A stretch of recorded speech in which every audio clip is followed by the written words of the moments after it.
나눌 제목은 위기 속에서 교회가 할 일. 다 같이 시작.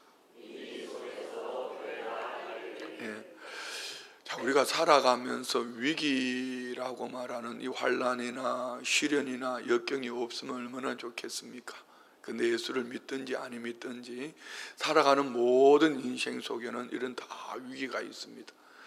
예수를 믿지 않는 불신자들이 위기를 만나면은 어쩔 줄을 몰라 하지요. 그렇지만 우리 믿음의 사람들에게 있어서 위기는 어떤 것인가? 오늘 보면 12장 안에 전체 있지만은 딱 5절 한 절입니다. 5절 한 절 한번 볼까요? 우리 5절 말씀. 이에 베드로는 옥에 갇혔고 교회는 그를 위하여 간절히 하나님께 기도하더라. 이 말을 앞부분 위기입니다. 예루살렘 교회. 지난주까지 나눴던 말씀이 이제 안디옥으로 이방 땅으로 넘어가다가 다시 예루살렘으로 왔습니다. 이건 무엇일까요? 이방 땅에도 교회의 시작인 예루살렘 교회도 이런 위기가 있습니다. 예루살렘 교회 안에 핍박으로 스데반 집사의 환난으로 말미암아 흩어진 자들이 어떻게 했더라?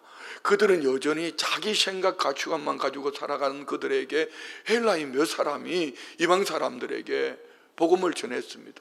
그런데 그곳에서 주 예수를 전했더니 주의 손이 그들과 함께해서 많은 사람들이 주께로 돌아오더라. 이렇게 해서 이제 안디옥 교회가 세워져가는 과정 속에 있거든요. 그럼 다시 예루살렘 교회 안에 큰 위기가 만났습니다. 그 교회의 담임 목사격인 사도 베드로가 얼마 전에는 예수님의 12제자 중에 한 사람인 야고보가 순교를 당했습니다. 그런데 이제 베드로가 감옥에 갇혔습니다. 위기죠. 어쩌면 이는 개인에게 있어서 끝자락, 인생 끝자락. 그냥 건강했던 사람이 갑자기 무슨 암이다 해서 아니면 어떤 사고로 크고 작은 일들을 만났습니다. 이는 우리 모두에게는 어떤 질병이 아니면은 물질에 사람 관계에 다양한 철벽과 같은 이런 문제들을 위기들을 만납니다. 그럼 교회는 할 일이 단순합니다. 한 가지입니다. 교회는 오늘 우리가 찬송 불렀던 것처럼 93장 불렀던 것처럼 주 예수는 누군가? 예수는 나의 힘이요. 그러면 어떻게 살아야 될까? 우리 힘 대신 주님 앞에 나와서 힘 대신 주님 앞에 내려놓는 것밖에 없습니다. 우리 로마서 한번 찾아볼까요? 로마서 14장 17절에 보면 하나님의 나라, 우리 하나님 나라 백성 맞지요? 하나님의 나라는 이렇게 말합니다. 하나님의 나라는 먹는 것과 마시는, 이거는 하나님의 나라는 이 땅에 우리가 바라보는 부와 명예와 권세, 이것이 아니다. 여러분, 결국은요, 왜 자꾸 높은 자리에 올라가죠? 왜 자꾸 많이 벌려고 하죠? 결국은 끝으로 들어가면은 인간의 욕구인 먹는 것과 마시는 것입니다. 그런데 하나님의 나라는 세 가지로 이렇게 진단합니다. 오직 성령 안에 있는 의와 평강과 희락이라. 성령 안에, 우리가 성령의 충만함을 받아야 될 이유가 여기 있습니다. 성령의 충만함을 받으면 문제를 만나면 사람, 환경, 형편을 붙잡지 않습니다. 먼저 예수님을 바라보는 거. 우리가 어떻게 의롭게 되었죠? 의가 뭡니까? 예수님 때문에 하나님께서 우리를 의롭다 하신 것이지 우리의 어떤 노력이나 어떤 열심이나 어떤 열정이 아니란 말이죠. 그래서 우리는 어떤 일을 만나면은 항상 예수 그리스도를 바라봐야 돼. 지난 주일 설교도 마찬가지 아닙니까? 성찬을 앞에 두고 우리는 예수님이 우리 앞에 십자가를 지시고 아무든지 나를 따라오고 그러고 누구든지 나를 따라오고 그러고는 날마다 제 십자가를 지고 나를 따르라 하셨다. 그러면 주님이 행하지도 않으신 일들을 말씀하신 것이 아니고 주님이 앞서 가시면서 먼저 십자가를 지셨고 우리는 십자가 지신 주님이 몸 찢어주신 떡을 먹으며 피 흘려주신 잔을 마시며 먹고 마시며 주님을 바라보며 나아갈 때에 하나님이 우리를 바라보시는 것은 우리의 어떤 행위 이전에 하나님이 우리를 바라본 것은 뭐죠? 그 안에 예수의 피로 덮여 있는가? 보혈로 덮여 있는가? 저 사람이 정말 성찬의 정신을 가지고 있는가? 예수님의 몸떡을 먹으며 예수님의 피 포도주를 마시며 주님이 내 안에 있음을 확신하는 믿음으로 살고 있는가? 결국은 이겁니다. 믿음이 어린아이 믿음이든지 성숙된 믿음인지 내 안에 예수의 이름의 권세가 있는가? 예수의 피가 있는가? 예수의 이름만 가지면 우리는 하나님은 우리를 어렵게 여겨주시는 줄 믿습니다. 그 열매가 뭡니까? 평강과 희락이라. 이 평강은요 많이 가져서 얻는 샬롬이 아니고 그렇다고 해서 문제가 있어서 샬롬도 아닙니다. 문제가 있어서 샬롬이 떠나가는 것도 아닙니다. 오늘 본문에도 나오잖아요. 베드로는 감옥에 갇혔는데 군사들이 지키고 있는데 그 밤에 뭐 하더라? 개코야 날 살려라 하고 그냥 아주 평안하게 자는 거예요. 하나님이 사랑하는 자에 뭘 주신다 했어요? 설교 시간에 자는 거 말고 하나님 사랑하시는 자에 뭘 준다 했죠? 잠을 주신다. 이건 잠자는 것을 말하는 게 아닙니다. 하나님은 평강을 주시는 줄 믿습니다. 그리고 우리는 늘 주님을 바라보는 거예요. 늘 주님을 바라볼 수 있는 사람은 어떤 사람인가? 성령 안에 살아가는 사람. 이 말을 좀 더 한 옥타브 더 올려볼게요. 성령 충만입니다. 성령 충만. 오살리 기도 제목을, 설교 제목을 아예 그걸로 줬어. 오직 성령 충만함으로. 내가 그래요. 만약 두 설교를 하라 그러면은 예수의 피, 예수의 이름, 또 다른 한 가지를 하라면은 오직 성령 충만. 우리 신앙인에게 있어서는 이것밖에 없습니다. 성령의 충만함을 받으니 하나님의 백성으로 뭡니까? 예수 그리스도를 통하여서 하나님의 보혈로 덮어주시니 하나님이 나를 바라보실 때에 나는 죽어도 산다. 그래서 우리는 이 땅을 살아가면서 어떻게 사는 거죠? 외국인처럼 나그네처럼 죽을 병에 걸려도 주님이 가자 하니 갑니다. 아멘 하고 가고, 위기를 만났으니 주님이 내 삶의 주인이 주 예수님께 맡겨드립니다. 할렐루야. 이렇게 살아갈 때에 세상이 빼앗을 수 없는 그 안에 주님이 주시는 평강이 있다. 이는 어떤 사람이죠? 성령 충만한 믿음의 사람. 그래서 우리가 성령이 충만해서 어떤 위기를 만나면 먼저 주님을 바라봅시다. 할렐루야. 옆집에 얘기해요. 성령 충만 받고 주님을 바라봅시다. 시작. 네. 우리 믿음의 사람들에게 있어서는 위기를 만나면은 늘 성령의 충만함을 가지고 살아야 돼요. 그러니까 여러분의 삶 속에 오늘 문제가 있든지 없든지, 어떤 일이 있든지 없든지, 기분 나쁘든지 좋든지, 설교가 길든지 짧든지, 우리가 구해야 될 것은 날마다 성령 충만. 날마다 성령 충만. 성령 충만하면은 그 사람, 그 형편 보기 전에 주님을 먼저 보는 거예요. 자꾸 그 인간이 어떻고 그 사람이 어떻고 환경이 어떻고 죽일 놈 살릴 놈 그러면은 그 사람은 믿음이 지금 바닥이 돼 있어. 그러나 순복음 춘천교회 성도님들은 위기를 만날 때마다 주님을 먼저 바라볼 수 있는 것은 성령 충만이다. 성령 충만하니 주님을 바라보니 그 안에 어떤 열매가 맺혀지더라? 평강. 할렐루야. 우리 안에 이런 은혜가 있기를 원합니다. 제가 어제 교단 총회에 지난해에는 세계 선교위원장을 맡았는데 올해는 또 국내 선교위원장을 맡았네요. 임명장을 받으러 가는데 지금 교단이 한 분으로 인해 많이 힘들잖아요.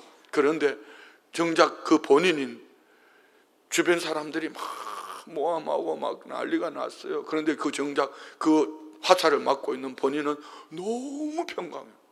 너무 편하고, 저분이 어떻게 저러시지? 그럼 누군가가 이제 옆에 계시는 분들이 이걸 좀 바로 잡아야 되지 않겠냐고, 이 사람에 대해서 어떻게 하면 좋겠냐고 그랬더니 나하고 똑같은 생각을 가지고, 그걸 법에다가 이렇게 할 게 아니라 우리가 안고 세워 갑시다. 그리고 교회는 기도합시다. 너무 멋있잖아요. 저는 그때 너무 큰 은혜 받은 거죠. 하나님의 나라는, 하나님의 백성은 성령의 충만함을 입고 예수님을 바라보면은 이 안에 평강이 있을 줄 믿습니다.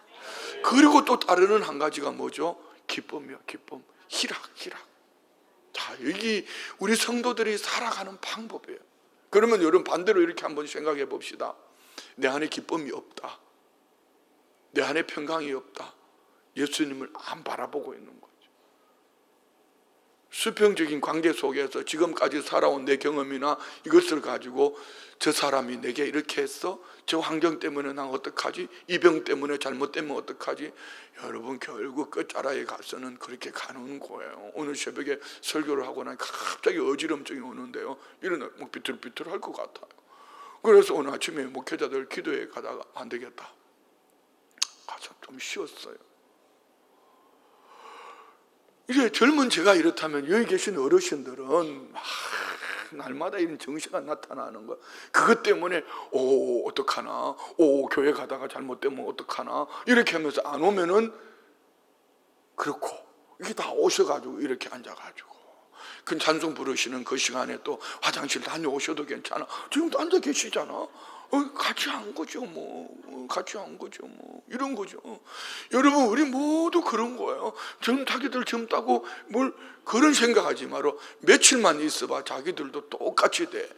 그런데 중요한 거는 우리가 이 땅을 살면서 진짜 하나님 나라를 바라보면서 외국인처럼 나그네처럼, 그래, 주님이 살아계시니 주님으로 말미암아 내 안에는 의가 있어, 하나님이 옳다 여겨주시니 내 안에는 평강이 있어, 희락이 있어, 기쁨이 있어, 이렇게 해야 되는데 이 평강과 희락, 기쁨을 빼앗긴 이유는 뭘까? 한 가지, 예수님을 바라보지 않기 때문에. 다른 한 가지, 성령의 충만함을 입지 못했기 때문에. 그래서 여러분, 아무 일 없다 할 때 늘 기도하고 성령의 충만함을 받으시기를 축원드립니다. 옆집에 얘기해요. 늘 성령으로 충만합시다. 네. 늘 성령으로 충만하면은 뭐 찬양단이 찬양 선곡을, 어려운 곡을 불렀든지 선곡을 했든지 어떻게든지, 뭐 박자가 맞든지 안 맞든지, 내가 따라 부르든지 못 부르든지 그 가사에 마음을 담는 거예요. 성령 충만한 사람은 없는 것을 보지 않고 있는 것을 보는, 주님의 은혜를 바라보는, 이야, 이 가사 은혜스럽다, 이 가사 참 은혜스럽다, 하나님의 택하시면 후회가 없네. 하나님이 후회가 없으면 우리도 후회 없는 것이지. 하나님이 후회가 없다는데 네가 왜 후회하냐, 뭐 이런 거죠. 하나님 창조주가 후회하심이 없다고 그러는데 피조물 된 인간이 뭘 후회하고 한숨을 푹푹 쉬고 자빠지고 그렇게 사냐, 이런 얘기죠. 무슨 얘기입니까? 우리가 하나님의 나라는 예수 그리스도 안에서 우리가 성령 충만함으로 의롭게 된 줄 믿습니다. 옆에 분 축복해. 성도님은 의인입니다. 믿으십니까? 의인의 열매는 뭐라고요? 의인의 열매는 뭐라고요? 평강과 희락이라. 나의 마음이 평안해, 평안해, 평안해, 평안을 노래하는 거. 나는 기뻐, 나는 행복해. 우리 목사님 얼굴만 봐도 행복해, 이렇게 해야 되는데 목사 온다, 야, 목사 온다, 이러면 안 되잖아. 그렇죠? 우리 그래서 예수 안에서 성령 충만함으로 의 하나님이 옳다. 여러분은 하나님이 항상 옳다고 얘기해 주시는 줄 믿습니다. 때로는 엎어질 때도 있어요. 때로는 시험 들 때도 있고요. 때로는 죄를 지을 때도 있어요. 그래서 다시 빨리 제자리로 돌아올 수 있는 것이 뭡니까? 주님을 바라보기.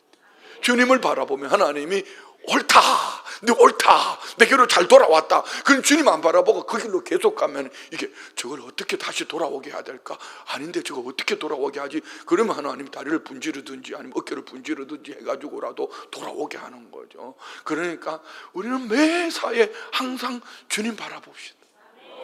주님 바라보면은 하나님이 옳다 하시고 그 안에 평강을 주시고 또 기쁨을 주시는 줄 믿습니다. 그렇습니다. 자, 오늘 이런 말씀을 보면서 위기 속에서 교회 해야 될 일은 뭔가? 오늘 본문에 베드로는 두 쇠사슬에 묶여 있고 16명이 4명씩 조를 짜서 베드로를 지키고 있습니다. 그런데 이 교회에 불과 얼마 전에 사도 야고보가 죽임을 당했잖아요. 사도 야고보가 누굽니까? 우리가 일명 수제자라고 말하는 베드로, 요한, 야고보.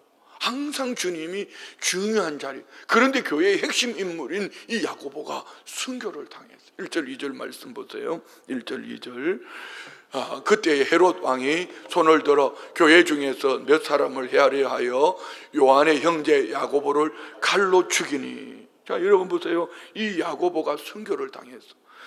그리고 이제 베드로 목사님마저도, 사도 베드로마저도 감옥에 gat혀 있어. 3절 봅시다. 이 일을 보고 유대인들이 어떡합니까? 유대인들이 이 일을 기뻐하는 것을 보고 베드로도 잡으려 할 때는 무교절 기간, 교회의 절기 기간에 유대인들이 기뻐하는 것을 보고 헤롯은 어떡합니까? 이 베드로를 처형할 생각을 갖는 거죠. 인간적으로 보면은 상황 끝난 거 아닙니까? 뭐 의사가 이렇게 안 말깁니다. 끝난 거죠.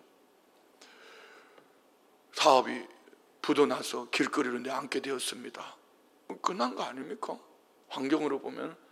그러나 본문은 위기보다 더 큰 하나님의 역사를 보여주는, 이는 하나님의 역사 이전에 오늘 5절에 보았던 한 절 그거 말입니다.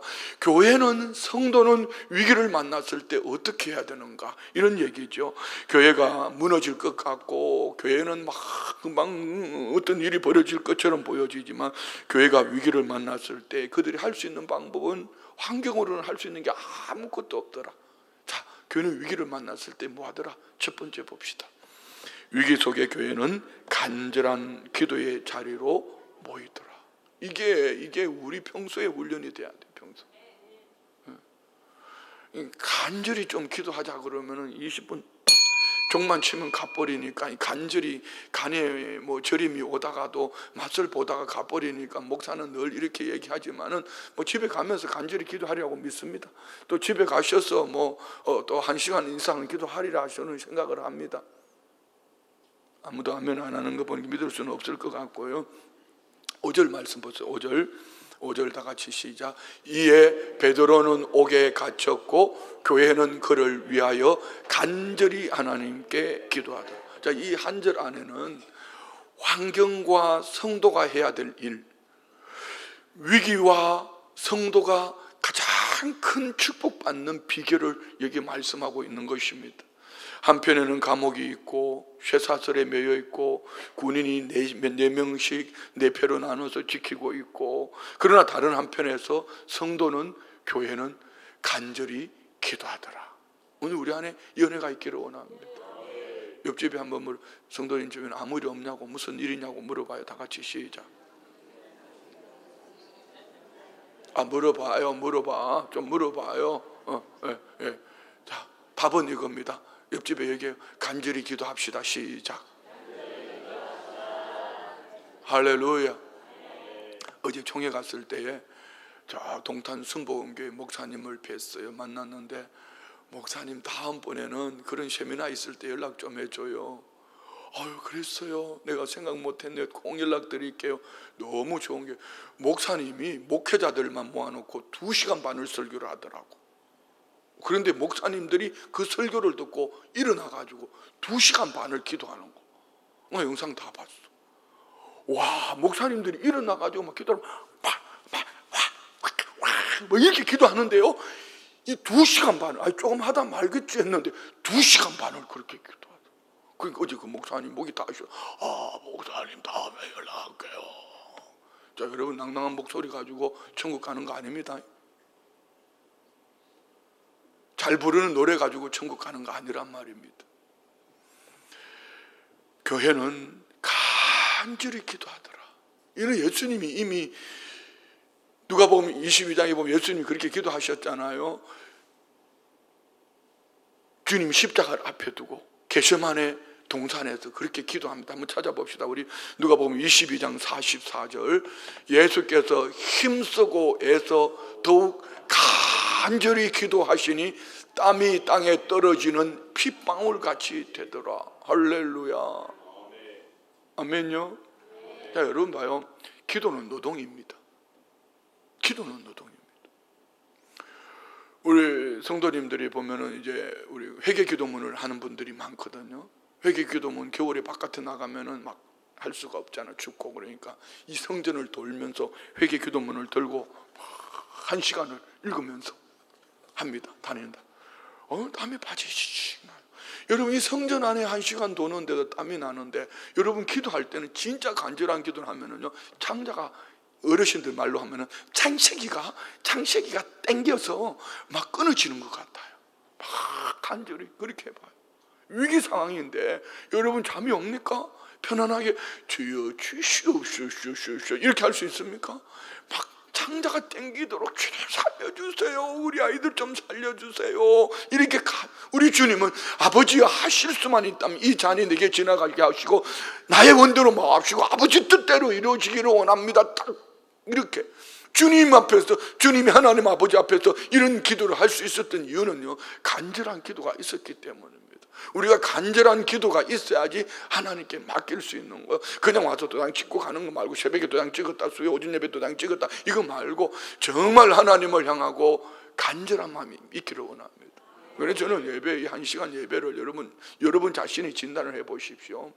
찬송 부를 때 정말 내 중심으로 그 가사 속에 내 마음을 담고, 오늘 새벽에 나눈 고린도전서 12장 14장 13절 영어로 찬양하고, 영어로 마음으로 찬양하고, 또 영어로 기도하고 마음으로 기도하고, 뭡니까? 성령 충만해서 마음의 중심을 담아서 찬양하고 기도할 때에 이 속에 역사가 일어날 줄 믿습니다.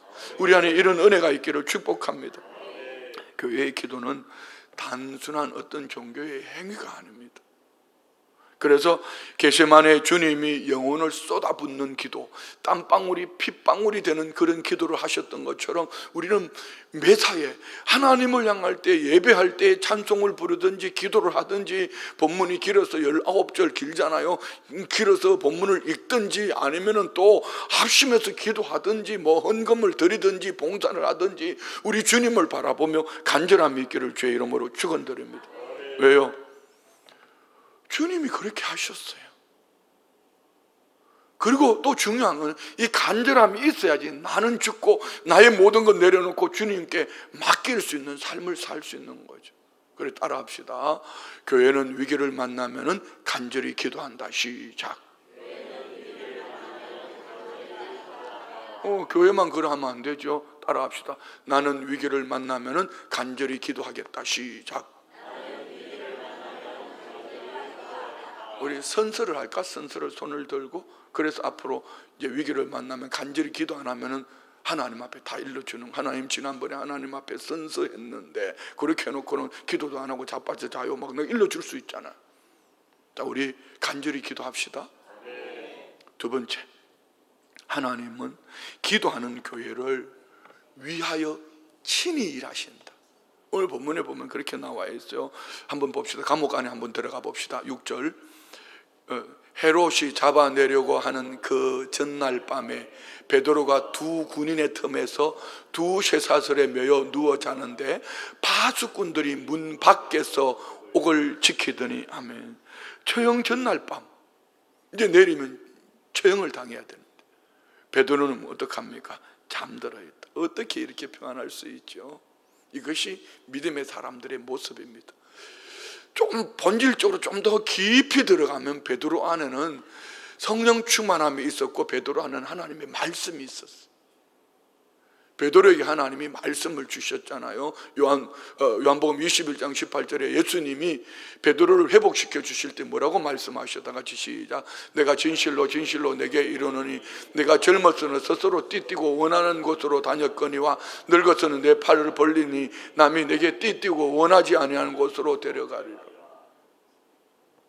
주님이 너 책임진다는 말 아닙니까? 네가 젊어서는 네 마음대로 살았지. 이제 이후로는 성령 충만 받고 이후로는 주님이 너를 이끌어 갈 텐데, 사람에 이끌려 가든지 어떤 환경에 이끌려 가든지 너를 주님이 이끌어 간다, 이 얘기 아닙니까? 이걸 좀 더 본질적으로 가보면 아직까지 베드로는요 젊은 사람. 그 베드로는 뭐 꼭 그것만 아니라도, 그거 아니라도 우리가 젊든지 연세가 드셨든지 하나님의 사람이라면 모든 것이 합력하여 선을 이룰 줄 믿습니다. 그러면 주님 가자 하면은 내일 처형당하면은 하나님 나라에서 눈 뜨겠구나 이렇게 생각하면 되는 거. 왜 아무도 안 해? 아멘 안 하는데. 할렐루야. 그런 게 있어야 되는데 그걸 갖다가 무슨 하루라도 하루일을 무너져서 지옥 갈 사람처럼 그렇게 살면 안 된다, 이런 얘기죠. 그래서 베드로는 물론 이 땅에 시기적으로 보면 아직 늙지 않았지만 그는 환경이나 사람 형편보다도 성령 충만함으로 하나님의 약속의 말씀을 붙잡은 것이죠. 그래서 시편 127편 2절 말씀 보세요. 이걸 똑바로 읽어야 되는데 자꾸 이상하게 읽으니까 문제가 다 같이 시작. 너희가 일찍이 일어나고 늦게 누우며 수고의 떡을 먹음으로 헛되도. 이게 무슨 얘기야? 네가 인생 가운데 부지런하게 산다고 되냐? 방향 설정 똑바로 해라. 그러므로 여호와께서 그의 사랑하시는 자에게는 잠을 주시는도다. 이 얘기는 내가 내 노력으로 되는 것이 아니라 하나님의 사랑을 받은 자, 하나님의 사랑을 받는 자, 할렐루야. 하나님이 때를 따라 도와주실 줄 믿습니다. 이는요, 구약 성경에 우리 신명기 11장 8절 이하에 좀 길지만 우리 한번 읽어볼까요? 하나님께서 모세를 통하여서 신명기 11장 8절 이하에 뭐라고 말씀하셨나 봅시다. 그러므로 너희는 내가 오늘 너희에게 명하는 모든 명령을 지키라. 그리하면 너희가 강성할 것이요 너희가 건너가 차지할 땅에 들어가서 그것을 이거는 내일 그리고 그 다음 어떤 환경 어떤 사람 형편을 만나도 너희가 오늘 내가 너희에게 명령하는 이거 잘 지켜라. 그리하면 9절 말씀 봅시다. 또 여호와께서 너희 조상들에게 맹세하여 그들과 그들의 후손에게 주리라고 하신 땅에 곧 젖과 꿀이 흐르는 땅에서 너희의 날이 장구하리라. 내가 들어가 차지하려는 땅은 내가 나온 애굽 땅과 같지 아니하니 거기에서는 너희가 파종한 후에 발로 물대기를 채소밭에 된 것 같이. 얘기는 무슨 얘기입니까? 세상에서는 네 열심으로 살아야 되지만 애굽 땅에서는 나일강이 있고 발로 밟아서 일하고 얼마나 농사 짓기 좋은 땅입니까? 그럼에도 불구하고 네 노력이 없으면 안 되는 것이 세상이야. 그런데 봅시다. 11절 너희가 건너가서 차지할 땅은 산과 골짜기가 있어 하늘에서 내리는 비로. 이 우리 오늘 본문으로 말하면 네 인생에 환난 싫은 역강이 있을 거야. 산과 골짜기가 있어서 네 마음대로 안 돼. 네가 원하는 대로 안 돼. 이 목사야 목회가 네 마음대로 되더냐? 교회가 네 마음대로 되더냐? 그랬으면 중직자들이 다 새벽에 나왔겠지. 그 네 마음대로 되더냐? 산과 골짜기가 있잖아. 이렇게 말하는 것이죠. 12절 보세요. 내 하나님 여호와께서 돌보아 주시는 땅이라. 연초부터 연말까지 내 하나님 여호와의 눈이 항상. 이걸 자기 자신에게 적용해 보세요. 사랑하는 성도야, 여호와 하나님이 내 인생을 돌봐준다. 언제부터요? 연초부터 연말까지. 뭐죠? 하나님의 눈이, 여호와의 눈이 잠시도 내 인생 가운데 떨어지지 않았다. 믿으십니까? 정말입니까? 여러분, 이 12절 말씀이 우리 안에 있어야지요. 다음 절 볼까요? 내가 오늘 너희에게 명하는 내 명령을 너희가 만일 청종하고 너희 하나님 여호와를 사랑하며 마음을 다하고 뜻을 다하여서. 이거요. 13절 따라합시다. 여호와를 청종하고. 그게 따라해봐요. 여호와를 청종하고, 여호와를 사랑하고, 섬기면. 세 가지예요. 청종이 뭡니까? 듣고 순종하고. 사랑도요, 내게 주시면 사랑하겠습니다가 아니라 먼저 사랑하고, 더 사랑하고, 끝까지 사랑하고. 그가 누굽니까? 앞에 먼저 사랑하고 더 사랑하는 사람은 솔로몬인데, 사랑하니 하나님 뭘 주셨어요? 지혜를 주셨어요. 근데 끝까지 사랑하지 못해서 그 아들 때의 나라가 둘로 나누어 버리죠. 이 세 가지 따라합시다. 여호와를 청종하고, 여호와를 사랑하고, 섬기면. 이 세 가지요. 섬긴다는 건 하나님을 향한 예배, 이웃들을 향한 섬김. 이것이 있기를 원합니다. 그랬을 때 하나님이 이것이 우리가 해야 될 일이고, 그 다음은 하나님이 우리에게 하신다. 다음 절 봅시다. 뭘 하시는가 봅시다. 여호와께서 너희 땅에 이른비 늦은 비를 적당한 때에 내리시리니 너희가 곡식과 포도주와 기름을 얻을 것이요 또 가축을 위하여 들에 풀이 나게 하시리니 내가 먹고 배부를 것이라. 너희는 스스로 상가라 돌이건대 마음에 미혹하여 돌이켜 다른 신들을 섬기며. 자 보세요. 무슨 얘기? 한마디로 말하면은요, 따라합시다. 때를 따라 도우신다. 때를 따라 도운다는 건 뭡니까? 하나님이 위기를 만나도 위기가 기회가 되게 하시고, 배고프면 밥 주실 것이고, 빵 주실 것이고, 저녁에 잠자들 때는 잠자게 할 것이고, 하나님은 때를 따라 도와주심을 믿습니다.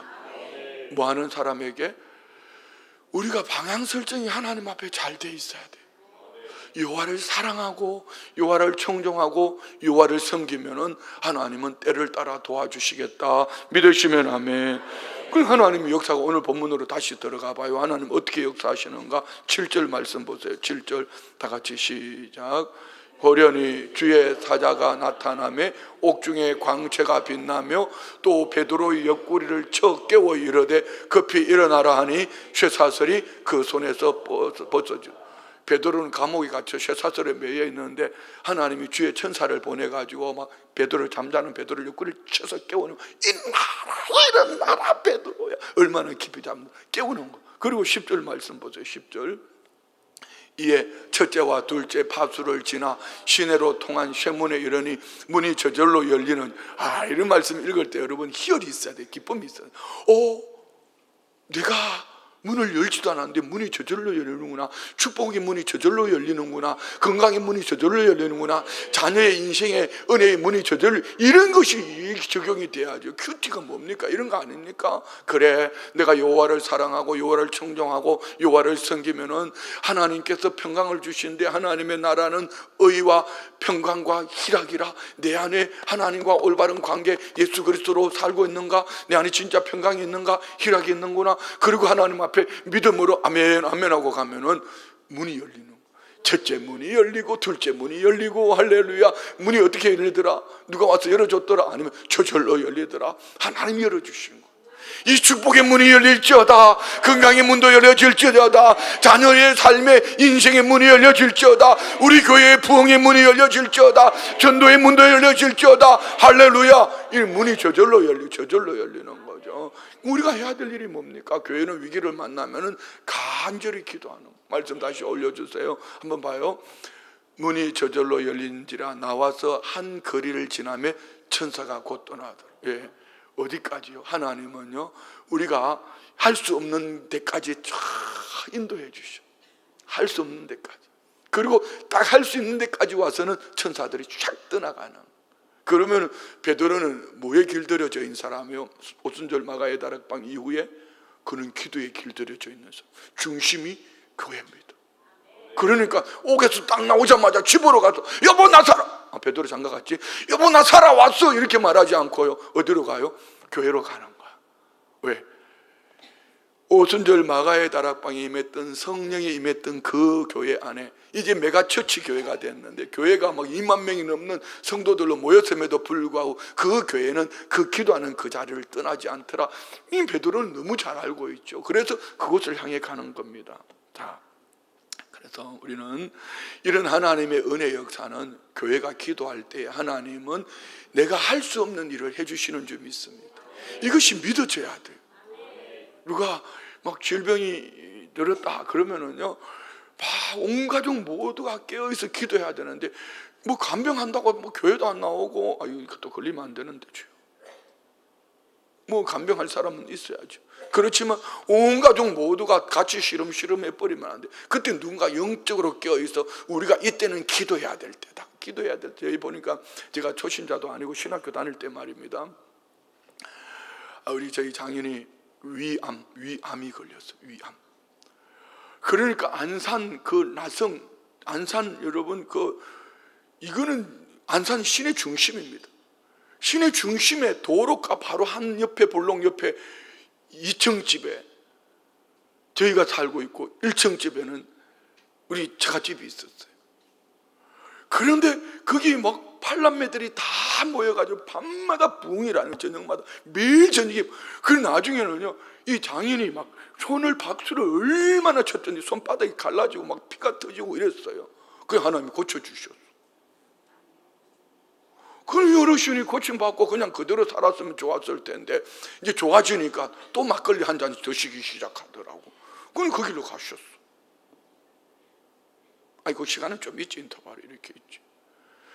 저는 그럴 때 보면서요, 그래, 어떤 암병도 어떤 것도 하나님이 이 일을 통하여서 주님이 하실 일이 있으니 주 예수를 믿으라, 그리하면 너와 내 집이 구원을 얻으랴 말씀하신 것처럼, 이럴 때 위기를 만나면은, 그러면 가정만 그런가요? 구역은 어때요? 구역 성도님이 그런 분이 있으면 아프니까 나오지 말라가 아니라 구역 성도님들이 구역장님 중심으로 찾아가서 이 집에 가서 우리가 작정 예배를 드리자. 할렐루야. 구역장님들 아멘 좀 크게 해봐요. 교구에 그런 일이 있으면 교구장님들이 우리 기도원에 올라가서 작정해서 기도합시다. 이렇게 매주 화요일 날 저녁에요, 7시부터 10시까지 춘천에 계시는 젊은 목사님들이요, 우리 교회가 하는 산기도 따라오다가 산에 뱀 때문에 못 가니까 매주 화요일 7시부터 10시까지 우리 기도원에 올라옵니다. 올라와서 막 3시간 동안 이분들이요, 젊은 목사님들이 막 기도하는 거예요. 이게 여러분 교회가 해야 될 일이에요. 이게 믿음이 사람들이 살아가는 방법이에요. 사업이 안 돼, 어렵다, 백날 얘기하면 뭐합니까? 마귀만 점점 계속 말해라. 안 된다고 말해라. 계속 말해라. 귀에다가 대고 말해라. 안 된다고 말해라. 아프다고 말해라. 죽겠다고 말해라. 안 된다고 계속 말해라. 마귀는 막 춤을 춥니다. 안 된다고 할 말을 할 힘이 있으면은 주님 앞에 엎드려서 간절히 기도하는 거예요. 어떻게 아멘 소리가 이렇게 큽니까? 할렐루야. 가정에 산들바람만 불어도 가족들이 모여서 기도하고, 구역에 산들바람만 불어도 구역에 모여서 기도하고, 할렐루야. 교구에 뭐 어떤 정도의 연약함이 있으면 막 작정해서 기도하고, 그리고 그 다음은 하나님이 하신다. 믿으십니까? 지금 봤잖아요. 베드로는 깊이 잠들어 있는데 하나님이 천사를 보내서 잠들어 있는 베드로를 깨우고, 나오니까 첫째 파수를 지나 둘째 파수를 지나, 그러는데 철문이 저절로 촉촉 열리더니 길거리에 가서 딱 지금부터는 네가 가라 하고 천사가 떠나가 버려요. 자, 마지막 세 번째, 교회는 하나님의 응답을 증언하며 사명의 길로 가요. 다 같이 시작. 이게 너무 중요해요. 너무 중요해요. 끝이 좋아야 돼요. 하나님 살려주세요. 살려주세요. 하나님 살려줬어. 그러더니 막 병원도 가고 뭐 약도 먹고 하더니 살아났어. 그러면 제일 먼저 해야 될 게 뭡니까? 하나님이 하셨다고 고백해야 되는데, 하나님이 했다고 고백하는 게 뭡니까? 하나님 앞에 감사해야죠. 감사 예물도 드릴 줄 알아야 되고, 뭐 교구장님 고마워요, 구역장님 고마워요, 가족들이면 가족들이 고마워하면서 있었던 일들을 정은이 뭡니까? 간정 아닙니까? 간정. 이게 사명이야, 사명. 왜 하나님이 위기를 허락하셨을까? 위기를 그냥 위기로 버려두는 것이 아니라 위기 속에서 하나님이 역사하신 것을, 하나님 그 위기를 통해서 하나님이 하신 일을 보여주시는 거 아닙니까? 예수님이 사복음서에 보면 많은 기적들을 통해 뭘 알기를 원합니까? 예수님이 하나님의 아들, 예수님을 알게 하는 거죠. 사도행전에 많은 기적이 나타났을 때 사도들이 뭐합니까? 너희들이 십자가에 못 박은 그 예수를 하나님이 죽은 자 가운데 살리셨다, 곧 예수님을 증언하는 복음이 돼야 되지 않나 말입니다. 우리는 하나님 주신 응답이 있을 때에 간증합시다. 옆집에 축복합시다. 성도님은 간증의 주인공입니다. 이런 쓸데없는 얘기 하지 말아요. 우리 아들이요 공부 열심히 하더니만요 S대학교에 합격했어요. 하나님이 엄청 섭섭할 거예요. 하나님이 하셨다고. 하나님이 얼마 전에 제가 우리 아딸린 집사님을 잠깐 만났네요.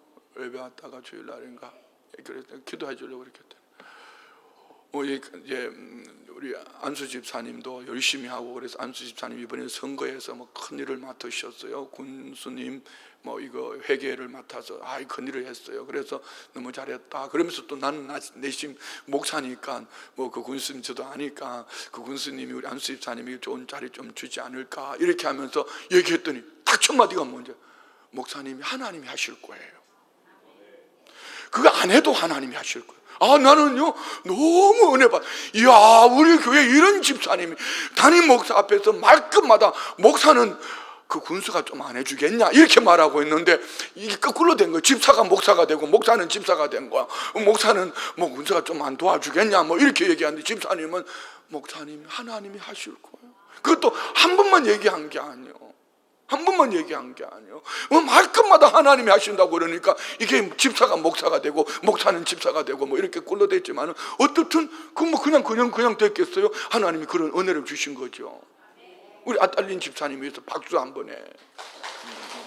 우리 이제 박창범 안수 집사님, 하나님 어떤 길로 인도해 주실지는 모르지만은 뭐 하나님이 분명히 하실 줄 믿습니다. 이런 거 말입니다.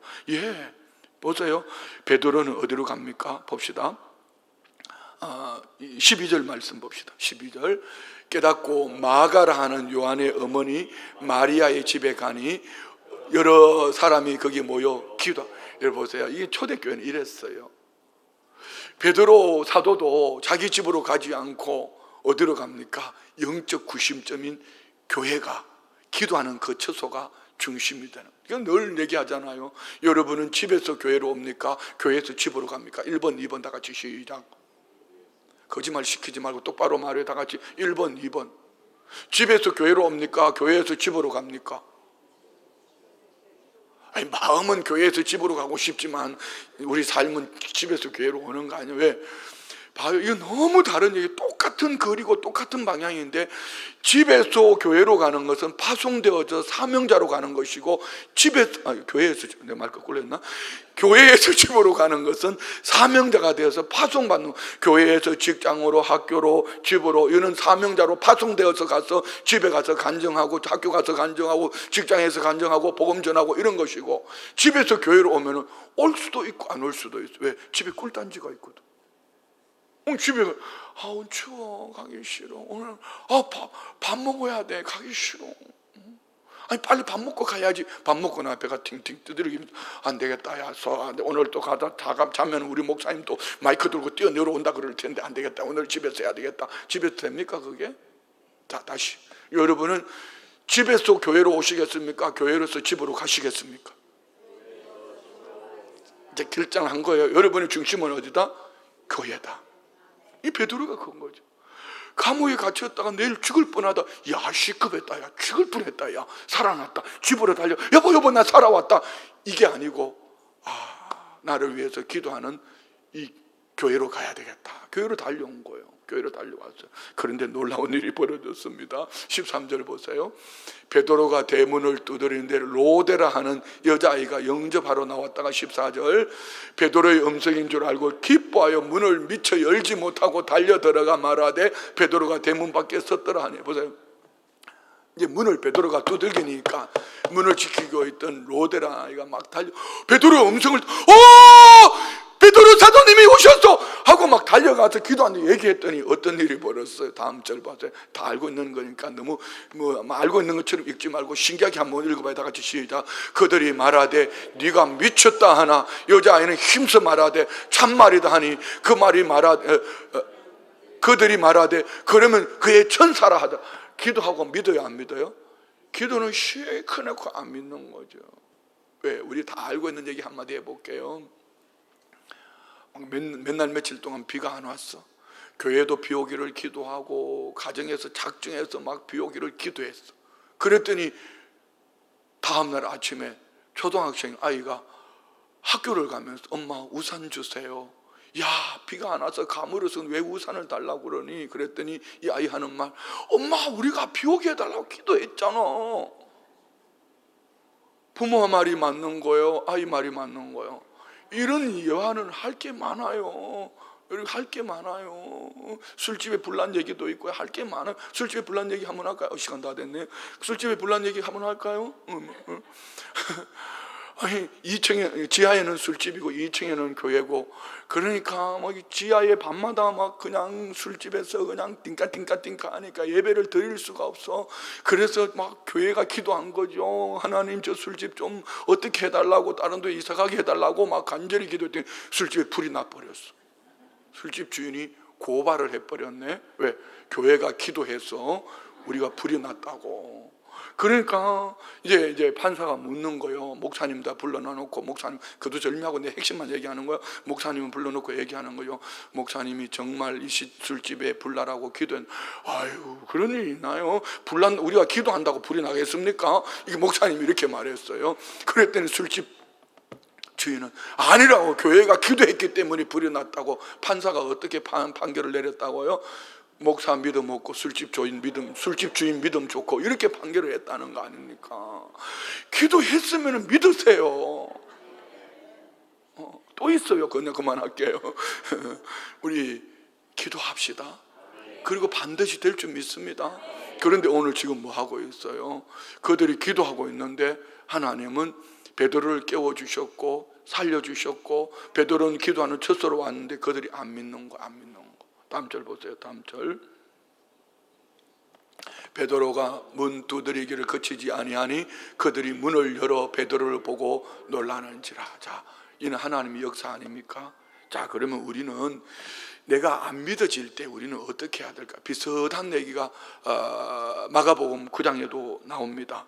그리고 왜 마가복음 9장에 보면 예수님이 변화산에 올라갔다 내려오니까 벙어리 귀신 들린 아이를 데리고 막 제자들이 땀을 뻘뻘 쩔쩔 메고 있잖아요. 그리고 벙어리 귀신 들린 아이 아버지가 예수님께 와서 하는 말이, 하실 수 있거든 우리 아이 좀 살려주세요. 막 불구덩이도 집어 던지고 귀신이 그렇게 합니다. 하실 수만 있으면 좀 해주세요. 할 수 있으면 좀 도와주세요. 그렇게 했더니 예수님 뭐라고 말씀하셨어요? 마가복음 9장 23절 볼까요? 마가복음 9장 시작. 예수께서 이르시되 할 수 있거든이 무슨 말이냐? 믿는 자에게는 능히 하지 못할 일이 없다. 나는 조영기 목사님이 이 본문을 가지고 기가 깝도록 설교하는 말씀을 들어요. 할 수 없다 말하지 마라. 할 수 없다 말하지 마라. 할 수 있거든이 무슨 말이냐? 믿는 자에게 능치 못할 일이 없다. 그랬더니 아이 아버지가 뭐라고 말해? 24절 시작. 곧 그 아이 아버지가 소리를 질러 이르되 내가 믿나이다.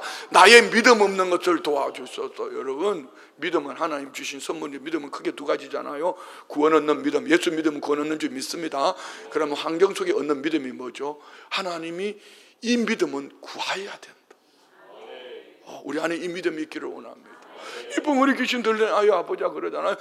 내가 믿습니다.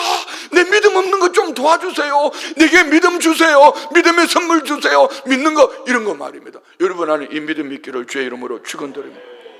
마침내 성도들은 문을 열고 베드로를 보게 됩니다. 그래서 베드로가 문두드리 그치지 않은 문을 열고 보니까 놀랬습니다. 그리고 베드로는 하나님의 역사를 증언합니다. 간증하는 17절 베드로가 그들에게 손짓하여 조용히 하게 하고 주께서 자기를 이끌어. 자, 이거예요. 여러분, 사도행전을 보면서요 다시 눈이 열린 게 이겁니다. 주께서 여러분, 다시 앞으로 우리 순복음 준정교 성도들은 성경을 읽을 때 내가 믿는 분은 예수님으로 구원 얻었지만 내가 삶으로 살아내는 것은 주께서, 우리 주 예수 그리스도, 주의 손. 무슨 얘기죠? 예수님이 내 삶의 주인이고 나는 철저하게 주의 종이 되고, 예수님이 내 삶의 주인 되고 철저하게 우리는 주님의 종이 되기를 원합니다. 다시 말씀 올려주세요. 자, 보셔요. 베드로가 그들에게 손짓 조용히 하게 하고 주께서 자기를 이끌어 옥에서 나오게 하던 일을 말하고, 또 야고보와 형제들에게 이 말을 전하라 하고 떠나 다른 곳으로 가요. 베드로 뭐 했더라? 간증했다. 그리고 떠나 다른 곳으로 어디? 사명의 길을 가는 거. 자, 우리는 사는 날 동안 사명이 있습니다. 아멘요? 병원에 가도 사명이 있습니다. 병원 가면 왜 하나님이 나를 건강하게 돌아다니게 안 하시고 병원에 묶어놨을까? 의사한테 전도하라고, 간호사한테 전도하라고, 병실에 있는 이 사람들 전도하라고. 적어도 내가 죽을 병이 걸렸다 하면은 가족들이나 일가 친척이나 친구가 올 거 아니야? 그들에게 전도하라고. 우리 사는 날 동안 그렇게 해야 돼요. 여기 우리 언젠가는 다 그렇게 떠나갈 겁니다. 우리 유근한 장로님처럼 마지막 인생 끝자락에 정말 복음을 열심히 나 천국 간다잉 그러면서 복음 전하다가 주님 나라 가는 모두가 되시기를 주의 이름으로 축원드립니다. 이게 사명이에요. 사명. 말씀 마칩니다. 본문은 헤롯의 결말과 교회의 성리를 보여줍니다. 세상 권력은 영원하지 않아요. 그러나 하나님은 결코 세상 권력이 우리를 묶어놓도록 내버려 두지 않습니다. 현 정권이 차별금지법이다, 별걸 지금 다 만들고 있습니다. 그 국회의원들이 말입니다. 국회인지 국회인지는 모르지만은 별걸 다 만들고 있습니다. 강아지가 아닌 이상 어떻게, 여러분 자기 자녀들을 생각한다면 어떻게 차별금지법을 할 수 있나요? 그 정도가 아닙니다. 다 말을 할 수가 없어요. 심각한 거. 지난번 금요 저녁 기도회 때 김동인 목사님 설교 들었잖아요. 지금 전 세계가 그걸 하고 있어요. 유일하게 남은 나라 하나가 우리나라인데 전 세계 교회들이 그거 하면 안 된다 그러는데 나라는 뭐 합니까? 우리가 차별금지법, 동성애법을 해야 되는지 안 되는지 전 세계가 지금 어떻게 하고 있는지 좀 보자는 거예요. 전 세계가 다 하고 있으니까 그럼 그 여론 따라가면 우리나라도 그렇게 되는 겁니다. 교회가 지금 정신 차려야 됩니다. 그러나 중요한 것은 하나님이 허락을 하셨든지 허락을 하시지 않았든지 교회는 무너지지 않는다. 믿으십니까? 할렐루야. 좀 역겹고 더러울 뿐이지 절대로 교회는 무너지지 않습니다. 예, 세상 권력은 영원하지 않습니다. 하나님의 말씀으로 의와 평강과 희락이, 할렐루야. 그러면 그래서 오늘 보면 24절에 보면은 이 교회가 어떡합니까? 24절, 하나님의 말씀은 흥왕하여 더하더라. 자, 말씀 마칩니다. 자, 이는 교회만 얘기하는 것이 아니고 우리 개인 모두도 마찬가지. 여러분의 위기라고 생각하거든 눈에 보이는 것, 내가 살아온 경험, 의사의 말, 사람들의 이야기 이거 듣지 말고 일단 무조건 어디에? 교회로 달려오는. 아멘한 그 집에는 엄청 큰 은혜가 있을 겁니다. 할렐루야. 일단 교회로 달려오는 거예요. 그리고 뭐 하더라? 간절히 기도하더라. 간절히 기도하면 하나님이 문을 열어주실 줄 믿습니다. 축복의 문을 열어주시든지, 건강의 문을 열어주시든지, 은혜의 문을 열어주시든지, 자녀들의 삶의 문을 열어주시든지, 우리 교회가 해야 될 것은 위기라고 여겨지거든 간절히 기도합시다. 그런데 이게 평소에 기도 안 하던 사람이 위기 때 기도할 수 있겠습니까? 평소에 순종하던 사람이라야지 되는 거죠. 우리가 평소에 성령의 충만함을 있기를 원합니다. 그래서 늘 기도로 깨어 있으면은 위기가 와도 위기가 되지 않는 이유. 할렐루야. 여기 우리 우상정 장로님이 늘 예배를 안 빠지신 분이잖아요. 허리 수술하시고 막 예배를 좀 빠진, 병원에 계시면서 예배 시간 예배 오고 싶어가 막 우시더래. 우리 장로님이 특전사 출신이야. 예배가 얼마나 그립든지 예배 시간에 예배 오고 싶어가지고 우시더라. 이런 거 말입니다. 이게 우리 안에 있어야죠. 여차하면 이리 빠질까 저리 빠질까 뺀질거리다가 그렇게 천국 가면은 주님 앞에 뭐라고 할 말이 있겠습니까? 우리 위기를 만나면 주님 앞에 엎어지는 거예요. 할렐루야. 주님 앞에 엎드리는 거예요. 내가 기도하면 하나님이 역사하실 줄 믿습니다. 그리고 하나님이 역사하시면 우리는 뭐 하는 거죠? 간증의 주인공이 되어서 사명의 길을 가는. 이 이야기가 그들의 이야기가 아니고 우리 교회 이야기로 끝나지 말고 나의 이야기로, 이 목사부터 시작해서 우리 모두가 이 은혜 속에 껴있기를 원합니다. 우리 다 같이 말씀을 생각하면서 합심으로 통성으로 기도하기를 원합니다. 좋으신 아버지 하나님,